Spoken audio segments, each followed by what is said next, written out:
इसको तोल के लेना पड़ेगा। मौलवी अहमद सारे इकट्ठे ले चल। मौलवी साहब मैं तो कहता हूँ एक दफ़ा बयान करा लो, एक दफ़ा सवालात करा लो। इस्तिखारा में जब पानी नज़र आए तो इसका जवाब दें। पानी देखने की कई वजह होती हैं। अब उसने कैसा पानी देखा है पूरी तफसील दे। दरिया का पानी देखा है, आब ज़मज़म का पानी देखा है, नाली का पानी देखा है, पलीत पानी देखा है, पाक पानी देखा है, आंसू का पानी देखा है, उसने किसी फल का पानी देखा है, किस नीयत से इस्तिखारा किया, रात के किस हिस्से में, पूरी तफसील है भाई। ये ख्वाब का इल्म बहुत बड़ा इल्म है, कोई छोटा मोटा इल्म नहीं है। थोड़ी तफसील देंगे तो मैं इंशाअल्लाह ताला इस पर आपकी खिदमत में अर्ज़ करूँगा। सूरज गर्दिश करता है या ज़मीन गर्दिश करती है, कुरान पाक के मुताबिक फरमा दें। वशम्सु तजरी, कुरान करीम का नज़रिया सूरज के घूमने का है, तो हम इस बात के कायल हैं। मासूद और बरकी हज़रात जुमरात को, मासूद और बरकी हज़रात अपनी लड़कियां दूसरी कौम में शादी नहीं कराते। अच्छा हज़रात लिखा, मैंने समझा जुमरात लिखा। दूसरी कौम में शादी नहीं कराते, दूसरी कौम का लड़का अफसर ही क्यों ना हो, और ये कहते हैं रिश्ते से इनकार कर देते हैं, कहते सिर्फ अपनी कौम से रिश्ता करेंगे। फेल कैसा है भाई? अपनी कौम को रिश्ते में तरजीह देना कोई बुरा नहीं है, अच्छा फेल है। अगर एक बंदा सिर्फ अपनी कौम में रिश्ता करता है ठीक है, हाँ वो ये न कहे कि सिर्फ अपनी कौम में रिश्ता करना फ़र्ज़ है, नहीं करेंगे तो गुनाह होंगे, ये बात गलत हो जाएगी। बाकी एक बंदा जहाँ चाहे अपना रिश्ता दे सकता है, ले सकता है, इस पर कोई पाबंदी नहीं है। वो शायद यही समझते होंगे कि हम बाहर कौम में जाएँ तो हमें कोई नुकसान हो या हमें कोई तकलीफ़ हो, तो इस तरह अगर अपनी कौम में ही करें बाहर में न करें तो जायज़ तो है। एक बंदे की बेटी है, वो हम उसको मजबूर थोड़ी कर सकते हैं भाई तू हर सूरत किसी और कौम में कर।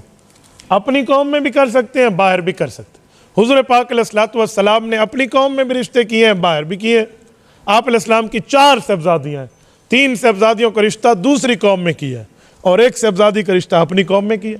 तो इस सुन्नत को सामने रख के दीनदारी की बुनियाद पर अगर रिश्ता ये हजरात बाहर कहीं देते हैं तो ठीक है, कोई नहीं मसला। मेरी मालूमात में ऐसा नहीं है। मैं अपने कई शागिर्दों को ऐसा जानता हूँ जिन्होंने मासूद होने के बावजूद, बरकी होने के बावजूद दूसरी कौम में रिश्ते किए हैं दीनदारी की बुनियाद। मैं तो जानता हूँ, लेकिन अब हर बंदा ऐसे करता है या नहीं करता, अब ये अल्लाह जानता है। हुकूमत की तरफ से, KP की हुकूमत की तरफ से अइम्मा को एजाज़िया में रकम दी जा रही है, इसका लेना कैसा है, रहनुमाई फरमा दे। भाई मैं तो सरकारी इमदाद को वसूल नहीं करता। हमारे घर तो लोग करोड़ों की ऑफ़र लेकर आते हैं, आप ले लो।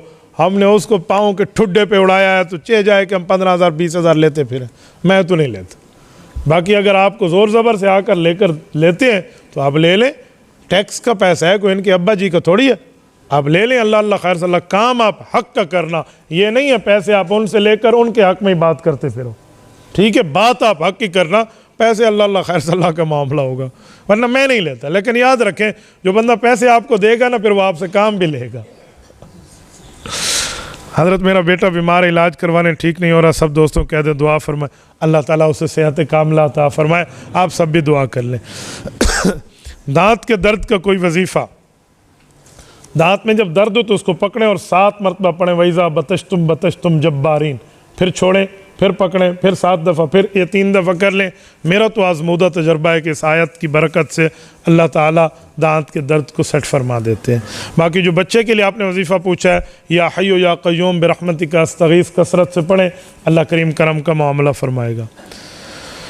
मुफ्ती साहब, आजकल मसाजिद में बाकायदा तौर पे बारिश बरसने के लिए चंद दिन सूरत यासीन का ख़त्म होता है, उसके बाद 8-10 दिन बाद हलवा पकाकर चले जाते हैं, और ये अमल कैसा जायज़ है? ये बारिश के लिए चंदा नहीं होता, हलवे के लिए चंदा होता है। हलवे के लिए चंदा होना, जिसने हलवा खाना है वो जाकर चंदा जमा करा दे, जिसने नहीं खाना वो न दे। आपके चंदे की बुनियाद पे कोई बारिश आए और न देने पे बारिश रुक जाए, ऐसा कुछ नहीं है। बाकी चंदे के लिए कोई हलवा पकाते हैं तो आपकी मर्ज़ी है, आप शामिल होना चाहते हैं तो कर लें और नहीं शामिल होना चाहते तो छोड़ दें। बाकी बारिश के लिए नमाज इस्तिस्का है, सूरत यासीन का ख़त्म करें, ये भी बेहतर है, कोई नहीं मसला, वरना नमाज इस्तिस्का पढ़ सकते हैं। मुफ्ती साहब, आपने फरमाया था एक प्रोग्राम में कि आजकल जो कुर्सियाँ माजूरों के लिए बनाई गई हैं, सजदा लगाने के, इस कुर्सी के सामने तख्ता होता है, आपने फरमाया सजदा करना है। जी बिल्कुल ठीक है, मैं आपको एक दफ़ा फिर दोहराए देता हूँ, कुर्सी पे नमाज मजबूरी में होती है, लेकिन कुर्सी वो जिसके आगे टेक लगाने की चीज़ ना हो, वरना आप टेक लगाएंगे लकड़ी पर, ना बाबा, वो सजदे के लिए लकड़ी पे टेक लगाने से नमाज नहीं होगी। सजदा दो तरह का है शरीयत में, या ज़मीन पर करो या इशारे से करो। आप ये तकिए के ऊपर, आप ये लकड़ी के ऊपर सजदा करेंगे तो इससे परहेज करें। मुफ्ती बेहतर है कि आप इशारे से करें ना, वो आगे से हटवा दें, फिर तो सही है। वो सब पिछले प्रोग्राम में फरमाया था कब्रिस्तान में कुरान पाक का सहीफ़ा लेकर जाना जायज़ नहीं है, हालांकि वो कब्रिस्तान की जगह पाक है, इंसान बावुज़ू होते हैं तो जायज़ क्यों नहीं है। हमारे फ़ुक़हा ने इसको मना लिखा है, इसकी कई वजूहात है, उन्होंने मना लिखा है। आप कह रहे हैं जगह पाक है, हो सकता है किसी कब्र में अजाब हो रहा हो, कुछ और मामलात हो, ज़रूरी थोड़ी है। आपको पता है नीचे मुसलमान है, नीचे कोई गलत जगह है, ये कुछ भी हो सकता है। लेकिन सहीफ़ा ले जाने के बजाय आप ज़बानी पढ़ें, हमारे फ़ुक़हा इसकी इजाज़त देते हैं। आप सहीफ़ा क्यों ले जाते हैं? और सहीफ़ा ले जाने में एक वजह ये भी है, हाँ एक नुकसान ये भी है कि अगला ये समझेगा कि इधर कुरान पढ़ने का सवाब ज़्यादा है, उधर से पढ़ेंगे तो नहीं पहुँचता, तभी अपने पास कुरान उठा कर लेकर आया। आप उधर से पढ़े हो, इधर आकर पढ़ो तो बराबर है, तो ज़बानी पढ़ने पर वो एतराज़ नहीं हो सकता। मुफ्ती साहब, अगर शलवार का कोई हिस्सा नापाकी लगी हुई हो तो याद न रहा हो कि मेरी शलवार पे नापाकी लगी है, तब बाबा शलवार पे नापाकी लगी है या कमीज़ पे नापाकी लगी है, आप नापाकी को देखें कि वो नापाकी कितनी है। अगर नापाकी ज़्यादा है, जिसे हम कदर ज़िरा कहते हैं, कदर दिरम, उससे ज़्यादा है, एक दिरम से बढ़ के, तो फिर आपकी नमाज नहीं हुई। चाहे थोड़ी थोड़ी लगी है, सबको इकट्ठा कर लें। और इससे कम नापाकी है, एक दिरम, वो जो सिक्के वाला होता है, इससे कम नापाकी है, तो फिर आपकी नमाज हो जाएगी। ये कोई निस्वार की तस्वीर लगाकर भेजी है भाई ने। ज़िला टांग के 80% लोग असलम खान वाली निस्वार रखते हैं। उस निस्वार के लिफाफे पर असलम खान की अपनी तस्वीर होती है। हर शख्स इसको जेब में रख के नमाज़ पढ़ते हो, उसके लिए दूसरों की नमाज होगी या नहीं। मुझे लगता है इसका कारोबार तो हम बिठाने के चक्कर में हो। मेरा किसी असलम खान से कोई लेना देना नहीं है। वो असलम की तस्वीर हो या सलीम की तस्वीर हो, तस्वीर होती है, ठीक है, डिग्री होती है। तो भाई तस्वीर लगी हुई आप जेब में रख लें तो नमाज तो आपकी हो जाएगी, क्योंकि जेब में अंदर छुपी हुई है। आपकी जेब में पैसे भी तो है ना, उस पर भी तस्वीर है, शनाख्ती कार्ड, और आजकल वैक्सीनेशन कार्ड भी है तो उस पर भी तस्वीर है, तो जेब में है तो नमाज हो जाएगी। तो वैसे उनको को अपनी तस्वीर न चलाएं तो बेहतर है, प्रिंट तस्वीर तो हम इसके कायल नहीं हैं, ठीक है। बाकी निस्वार का क्या मसला है, वो जो मौलामा रखते हैं वही बताएंगे। न मैंने आज तक रखी है, न मुझे इसका कोई पता है, न पता है। गम हीच नदार है, ठीक है ना, इस बारे में मुझे कुछ नहीं पता। बाज़ उलमा इशाअत तौहीद के मदारिस से फाज़िल हैं, अपने जलसों में इश्तिहार में इशाअत तौहीद लिखते हैं, अपने जलसों में इशाअत के ज़िली उमरा को बुलाते हैं, तकरीरें कराते हैं, पंजपीर जाते हैं। हमारा मसलक देवबंद है। इशाअत तौहीद व सुन्ना का मसलक उलमा देवबंद से जुदा है। अकीदा हयातुन नबी समेत 15 मसाइल में उनका नज़रिया अपना है। आपने 15 मसाइल की तफसील देखनी हो तो अत्तहकीकुल मतीन फ़ी हयातिन नबील करीम में मौलाना ग़ुलाम रसूल साहब जो भतीजे हैं हज़रत मौलाना अल्लाह वसाया दामत बरकातुहुल आलिया आलमी मजलिस वाले, उनके भतीजों ने बेहतरीन किताब लिखी है और हज़रत मौलाना अल्लाह वसाया दामत बरकातुहुम की तस्दीक से शाया हुई है। अत्तहकीकुल मतीन आप मंगवा लें, आपको इनके 15 अक़ीदों की तफसील मिल जाएगी। उर्दू में 150 सफ़े के लगभग किताब है, बहुत बेहतरीन है। इसलिए ये हज़रात देवबंदी लिखें भी ना तो इनका उलमा देवबंद से इन अक़ीदों में कोई ताल्लुक़ नहीं है। दारुल उलूम देवबंद कह चुका है कि ये देवबंदी नहीं है।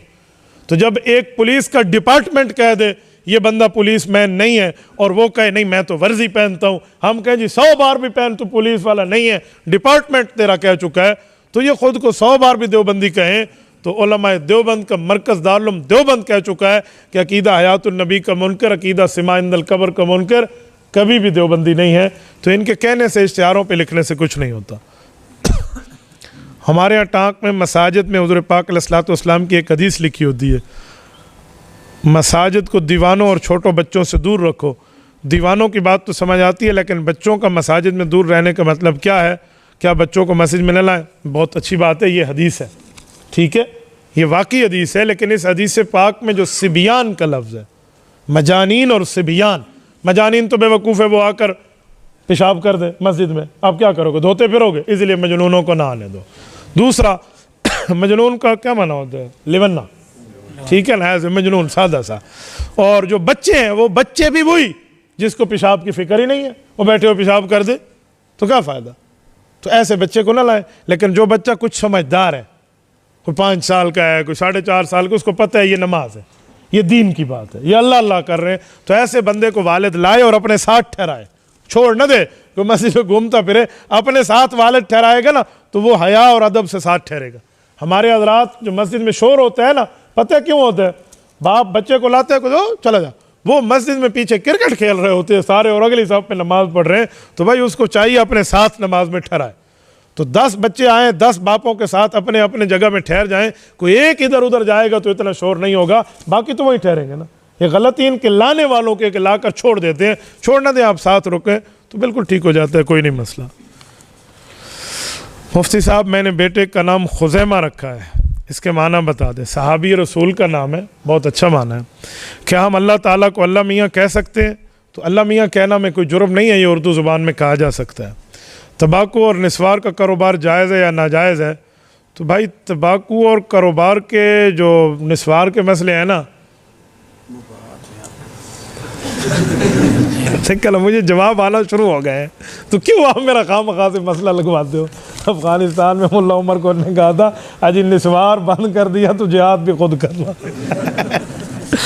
तो मेरे ख्याल में ये मुबाह है, इसको जो उलमा कहते हैं ना मुबाह, मुबाह का हमारे इसका फ़ायदा नुकसान कोई नहीं, इस पर कोई सवाब गुनाह के मसले नहीं है, इसका मसला शरीयत के बजाय तबीयत से है। तो इसको तबीयत के मामलात पे देखें, शरीयत के मामलात पे न देखें। हमारे जितने हकीम हजरात हैं वो कहते हैं कि निस्वार से नींद कम होती है और ये होते हैं, इस तरह की तबीयत के मामले वो बताते हैं। तो इसीलिए इन मामलात को शरीयत से हट के आप तबीयत के मामलात पे देखें। क्या गेम जोन का कारोबार करना कैसे है? मेरे ख्याल में ये इंटरनेट के मामलात हैं, तो इंटरनेट में अक्सर नाजायज़ कारोबार है, उससे बचें आप। मुफ्ती साहब, हमारे घर में बहुत से मसाइल हैं, दुआ करें अल्लाह आपके मसाइल को हल फरमाए। मुफ्ती साहब, अगर मस्तूरात आपसे बैत करना चाहें तो कैसे करें, यहाँ आएँ या डेरा में? मस्तूरात की बैत के लिए हाथ में हाथ रखना ज़रूरी नहीं होता, अल्फाज बैत कहलवा दिए जाए। अल्फाज बैत भाई रईस के पास मौजूद है, वो कोई बहन को जाकर भाई कहलवा दे, बीवी को जाकर खामद कहलवा दे, आप हमें आकर उसकी इत्तला करा दें, बस ठीक हो गया, बैत हो गई। उसके बाद आप हमसे उसके वज़ाइफ ले लें तो बैत हो जाएगी। मेरे ख्याल में मेरे आने से ज़्यादा बेहतर है आप कॉल पर तो ही जो है ना अल्फाज बैत कहलवा दें तो ठीक है। किसी के बचे हुए पानी से वज़ू या गुस्ल हो सकता है? तो जी हाँ, बचे हुए पानी से क्या मुराद है? वो इस्तेमाल शुदा है या उसने बाल्टी से अपना पानी निकाल दिया बाकी दे दिया, तो उससे आप कर सकते हैं, लेकिन अगर आपका इस्तेमाल शुदा है तो उस पर नहीं हो सकता। दोस्त की चीज़ इसे बताए बगैर उठा लें, बाद में बता दें, इसे चोरी कहते हैं। दोस्ती के ताल्लुक़ का मसला होता है। मसलन कोई छोटी मोटी चीज़ है, आपने आज यहाँ से डब्बा उठा लिया और इस्तेमाल में रखा, आपको पता है मेरा इस दोस्त से इतना अल्हम्दुलिल्लाह गहरा याराना है कि वो महसूस नहीं करेगा, तो छोटी मोटी चीज़ बगैर बताए उठा कर लेना ये चोरी नहीं है। लेकिन अगर आपको पता है वो नाराज़ होगा तो फिर छोटी चीज़ भी आप नहीं उठा सकते, फिर आपको बताना, आपको इजाज़त लेना आपके लिए ज़रूरी है। हक महर 5 तोले सोना हो तो क्या सोने की जगह पैसे दे सकते हैं? हक महर माफ़ किया जाए तो कैसे माफ़ होता है? माफ़ करने के बाद भी हक महर देंगे, रहनुमाई फरमाएँ। इस बेचारे को कोई मसाइल हैं सही, वैसे चलो अल्लाह आपके मसाइल ख़त्म फरमा दे। 5 तोले सोना आपने लिख दिया है, तो उसको आप 5 तोले सोने के पैसे मौजूदा रकम में आप देना चाहते हैं तो आप दे सकते हैं, कन्वर्ट हो सकते हैं, मसला नहीं है। बीवी से मशवरा कर लिया जाए तो बेहतर है कि लिखने के बाद मैं उसकी जिन्स तब्दील करना चाह रहा हूँ, आप क्या कहती हो? दूसरी बात कि अगर माफ़ कराना चाहें, हाँ माफ़ होता है लेकिन शराइत के साथ होता है। आप वो पैसे, वो जो माल है बीवी के हाथ में दे दें और उसे कहें इसके स्याह सफ़ेद की तू ज़िम्मेदार है, अल्लाह रसूल की तरफ से तेरा हक़ है, तू खा जा, किसी काले चोर को दे दे, आग में डाल दे, हमें दे दे, जिसको दे दे, तेरी मर्ज़ी, अल्लाह रसूल तुमसे नहीं पूछेगा, ये तेरा हक़ है, यूँ करके दे दो। अगर वो चाहे लौटा दे तो माफ़ हो जाता है, अगर न लौटाए तो माफ़ नहीं होता। आप ये नहीं कह सकते मैं तुम्हें दे रहा हूँ फिर मुझे दे दे दे दे दे दे, फिर वो देना तो ना हुआ ना। एक मियाँ को मैंने कहा ऐसे कहो अल्लाह रसूल की तरफ से तेरा हक़ है, तो जो मर्ज़ी आए कर। कहते हैं फिर तो वो नहीं देगी। तो मैंने कहा नहीं देगी तो आपको क्या ज़रूरत है, आपने हक़ मार लेने, आपने हक़ मार के बदले में अपने हुकूक ले लिए और हक़ मार देने के मसले में आप बैठे हुए हैं। अज़ान देने के लिए दाढ़ी होना, जी बिल्कुल, नमाज और अज़ान के लिए हमारे फ़ुक़हा ने लिखा है कि बंदे को बाशरा होना ज़रूरी है, बहुत ही बेहतर काम है। तरगीब के लिए चलो अज़ान में गुंजाइश हमारे बाज़ हज़रात दे देते हैं कि ये बंदा अज़ान दे दे, लेकिन बेहतर काम ये है कि अगर उसको अज़ान का शौक़ है तो इस तरह कल वो कहे मुझे इमामत का शौक़ है तो आप दाढ़ी मुंडे को इमामत पे ठहरा देंगे? नहीं, उसे चाहिए भाई आप सुन्नत रसूल की पाबंदी फरमाएं, आप इस्लामी अहकाम को मुकम्मल फॉलो कर लें, आप पाँचों वक्त की अजान दे दें, हमें कोई नहीं मसला, लेकिन उसको शरीयत के अहकाम के पाबंदी समझानी चाहिए। एक बीमार है उसके लिए स्पेशल दुआ करो। स्पेशल दुआ कौन सी होती है ये तो मुझे नहीं पता। स्पेशल दुआ कैसे कहते? भाई दुआ ही करो, अल्लाह पाक उस बीमार को सेहत अता फरमाए। चलो स्पेशल सेहत अता फरमाए। मुफ्ती साहब निस्वार के इस्तेमाल, ये मैं आपके सामने कह चुका हूँ, बग़ैर साउंड के शायरी सुनना। शायरी सुनने का मना नहीं है, लेकिन उसमें म्यूज़िक नहीं होना चाहिए। मुफ्ती साहब मेरा सवाल है, मस्जिद में बैठकर चंदा लाउड स्पीकर पर जमा करना, तो चंदा मस्जिद में ऐलान करना जीन के लिए ये नबी पाक अलैहिस्सलातु वस्सलाम से साबित है, और देना सहाबा से साबित है, और दीन के चंदे पर एतराज़ करना अबू जहल से साबित है। बस आप इस पर अब फैसला फरमा लें। स्कूल बनाया है, स्कूल में बताया जाता है कि दाढ़ी में इस्लाम नहीं है, इस्लाम में दाढ़ी है। स्कूल वालों को कहो तालीम में स्कूल नहीं है, स्कूल में तालीम है, आप क्या करोगे? जैसे आपको सिर्फ दाढ़ी पर मसला नज़र आता है। बाबा दाढ़ी में इस्लाम नहीं है, इस्लाम में दाढ़ी हो तो ठीक है, एक दाढ़ी में तो सारा इस्लाम नहीं है। नमाज भी पढ़नी पड़ेगी, रोज़ा रखना पड़ेगा, हज करना पड़ेगा, अकीदा सही करना पड़ेगा, ये तो बात ठीक है, लेकिन इसका क्या मतलब है कि दाढ़ी में इस्लाम है लिहाजा इस्लाम दाढ़ी भी कटा दे? ऐसी कोई बात नहीं है भाई। इस मामले को आप पूरा देखें। दाढ़ी तो मर्द की सिफत है, ये मर्द के चेहरे पे आती है। देखा ना, अल्लाह अल्लाह होना शुरू हो गया। तो दाढ़ी तो मर्द की सिफत है, जो मर्द बनता है तो उसको दाढ़ी रखनी चाहिए। शैतान ने सबसे पहले दाढ़ी मूंडी थी, मर्द बन के आया था और दाढ़ी मूंड के लिवातत की तरफ कौम लूत को मुतवज्जे किया था कि तुम दाढ़ी वालों को छोड़ क्यों देते हो, हम दाढ़ी मूंड के आएंगे, हमें इस्तेमाल करो। ये गालिबन तफसीर मदारिक में है। तो इसीलिए दाढ़ी मूंडने की इब्तदा, ये टांडे कहाँ मिलते हैं, ज़रा जाकर वहाँ देख लें। गुस्से में बर्दाश्त करने का वजीफ़ा क्या है? वल काज़िमीन अल गैज़ वल आफ़ीन अनिन नास वल्लाहु युहिब्बुल मुहसिनीन। आयत पढ़ें भी और इसका तर्जुमा भी उलमा से समझें कि माफ़ करने वालों को अल्लाह भी माफ़ कर देता है। जवानी की हालत में तकवा कैसे इख्तियार करें? आँख की हिफाजत कर लें, आधे से ज़्यादा तकवा आपको मिल जाएगा। मुफ्ती साहब जुमा की नमाज के लिए जो तादाद शर्त में, इसमें बालिग और नाबालिग बराबर है? जी हाँ बराबर है, लेकिन बालिग होने चाहिए, नाबालिग को तो आप नाएंगे ना तो बहुत बेहतर है। मेरे एक दोस्त का बेटा पैदा हुआ है, कोई अच्छा सा नाम बता दें। मोहम्मद नाम रख लें या अबू बकर नाम रख लें, उमर रख लें, उस्मान रख लें, हैदर रख लें या मुआविया रख लें। मुफ्ती साहब किसी एक इमाम के मुक़ल्लिद के पीछे नमाज पढ़ना किसी और क्या लिखा हुआ है? किसी और इमाम के मुक़ल्लिद। जी बिल्कुल, आप शाफी इमाम के पीछे नमाज पढ़ें, मालिकी के पीछे पढ़ें, हम्बली की पढ़ें, बिल्कुल जायज़ है, नमाज होती है, लेकिन ख्याल करना वो मुक़ल्लिद होना चाहिए इमाम शाफी, इमाम मालिक, इमाम अहमद का। गैर मुक़ल्लिद नहीं होना चाहिए। कहीं हो वो गैर मुक़ल्लिद और आपको कहे मैं इमाम शाफी को मानता हूँ, ऐसा नहीं होता। थोड़ा फ़र्क करके जियो। मुफ्ती साहब जिब्राईल अलैहिस्सलाम का मकाम हमारे नबी पाक अलैहिस्सलाम से बड़ा है? जी नहीं, बादज़ खुदा बुज़ुर्ग तू ही, किस्सा मुख्तसर, अल्लाह के बाद दर्जा आपके और मेरे पाक पैगम्बर सल्लल्लाहु अलैहि वसल्लम का। जिब्राईल तो आगे जा नहीं सक रहे थे, वहाँ पे रुक गए थे सिदरतुल मुंतहा पे कि मेरे पर जल जाएंगे। तो भाई हुज़ूर पाक तो लामकां तक गए हैं। साउथ